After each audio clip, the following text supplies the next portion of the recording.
This scholarship opportunity will cover your full course fee, and that applies to both home and international students. Scholars on a full-time course will receive an annual grant for living expenses, which is normally sufficient to cover the living cost of a single student living in Oxford. In 2023-2024, you will expect to receive at least £17,668, which is geared towards your living cost for 1 full year. And most importantly, if you are a full-time or part-time master's or PhD student at Oxford by the relevant January deadline for your course, you will be automatically considered for a Clarendon scholarship at Oxford University. Hello everyone, welcome back to the channel. Today we will be looking at Clarendon scholarship offered at University of Oxford for both masters and PhD applicants. If you feel like this is an interesting scholarship opportunity, why not begin by hitting the like button, and also do not forget to hit the subscribe button and make sure you turn on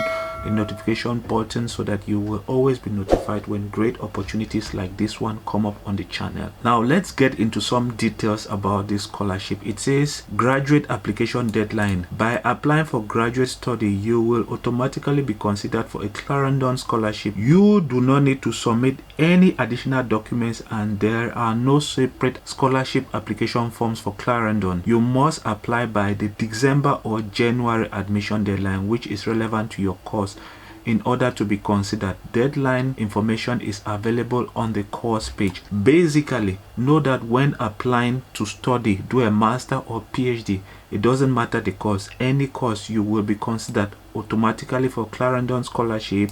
You do not need to submit any extra document for this scholarship, and you must make sure you apply by the December or January admission deadline. So you must make sure you apply by December or January so that you should be considered for this scholarship. And it is important to note that they would pay your full course fee, and then they would provide you with an annual living expenses, which is at the amount of £17,668 British pound, which means you do not have anything to worry about your day-to-day feeding. And then duration, they say Clarendon scholarship are normally offered for the full period of fee liability, which means for the full period of studies. If your program is 1 year, they would pay your scholarship for 1 year. If your program is 4 years, they'll pay your studies for 4 years. And here it says this is the period for which you are liable to pay course fee to the university. So for the years that you would have to study and pay tuition, they will pay the tuition. So you should go ahead and read some details. Basically, they are saying there that it is for the full period of your studies. If it's 1 year, like I said, it will be covered for 1 year. But in case you're supposed to study for 1 year and you are not able to complete your program within the 1 year period, you might have to pay some extra charges, and they would not equally pay your living expenses. It is very important that you make sure you complete your program during the period that is covered by the scholarship.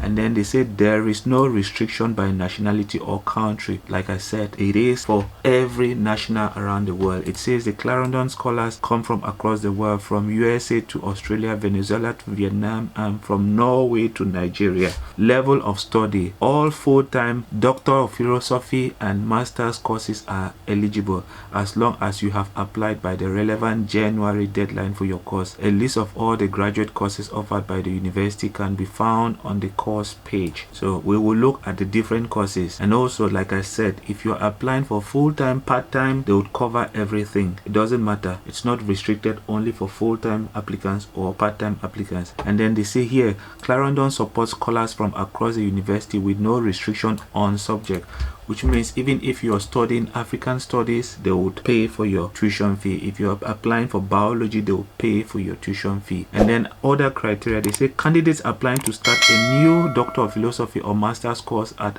Oxford are eligible. So if you are applying as a first-time applicant, you are eligible. And also, this includes students who are currently studying for a master's degree at Oxford but who will be reapplying Doctor of Philosophy or applying for a second master. So in case you are already at the university and you want to apply for another master's, they can cover your tuition fee. If you are thinking to apply for a PhD program, they would equally cover your PhD program. Then here, deferred offers or current student applicants who hold a deferred graduate offer are not eligible to be considered for this scholarship. Basically here they are saying that if you already hold an admission letter for 2023-2024 and you are considering deferring or shifting your period of studies to maybe 2024-2025, you will lose the scholarship. That means if you were offered a scholarship to study for the year 2023-2024, make sure you study for the year 2023-2024. You cannot push it to 2024-2025. It is very important. Make sure you read all of this information. Let's get into the course page and see how we can go about applying. So you can click A to Z of courses, and then you would get to this page where you would find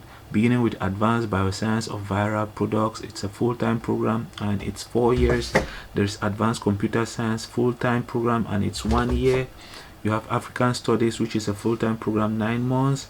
We will select one, Applied Cancer Science full-time 1 year. Let's click on that and then look at how to go about applying for it. So if you look here, there is the about page where you can read about the program and the different modules that are available, the different themes that you will study. And then here there is the entry requirement where you would find out if you need English or not. But for some cases you do not need to provide English if your studies were done in English, if your previous studies were carried out in English. So you need to read and understand the English requirements. It is very important. If you read here, your test must have been taken no more than 2 years before the start date of your course. Application guide provides more information. So if you click there, it will tell you what are the acceptable English language proficiencies that are needed. It is very important that you look at it. So they say in the application form when applying, they will ask some of these questions. One is whether you have completed or are completing a degree level course taught and assessed entirely in English, and whether you have completed any course under a child student visa. Your answers to these questions may indicate whether you will need to provide evidence of your language proficiency, and if you are eligible for a waiver of this requirement, please refer to the English language test waiver section of this page.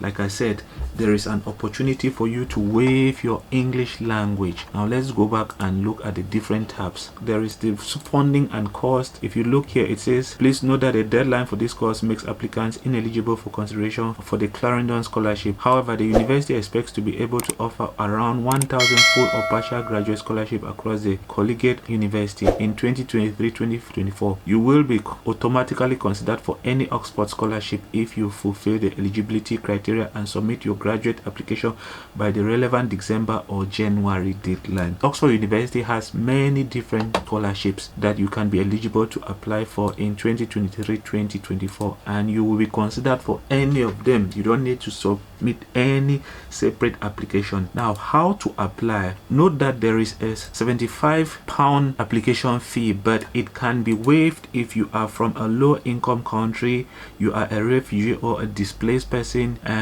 other requirements here. Next thing is, do I need to contact anyone? They say you do not need to contact anyone. You have to read all of this. You need to provide 3 references and they will be assessed based on these criteria. You provide transcript, resume, personal statement of at least 1,000 words. It differs per the course, so you have to go to the different courses and look at the different requirements before you apply. It is very important that you read the application guide for the different courses when applying. Remember, it is fully funded, and then there is an application fee, but it can be waived based on the conditions that we've talked about here. So you have to make sure you read every detailed information about the various programs that you will be considering to apply for and see if you can get the application fee waived. It is very important. That being said, guys, I'll end the video here. It has been very long, and I will see you in the next one. Do not forget to subscribe and hit the notification bell so that you will always be informed whenever there are great opportunities like this one. See you in the next one. Bye bye.